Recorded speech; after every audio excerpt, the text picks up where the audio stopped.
Isang maligayang kaarawan sa aking minamahal na Mengay.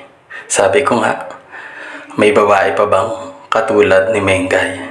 Masinop sa pera, may pagpapahalaga sa bawat sentimo na kinikita ng kanyang asawa. Mapagmahal sa pamilya, walang bisyo, at laging nasa bahay lamang. Kaya parang nakakuha ko ng isang tunay na ginto. Kaya, Mengay, pinagmamalaki kita bilang isang asawa at isang ina na talaga namang ipagmamalaki mo sa buong mundo. Menay, isang maligayang kaarawan sa iyo. Mahal na mahal ka ni Boknoy Palaboy at ng iyong anak. Maligayang kaarawan sa iyo, Mengay.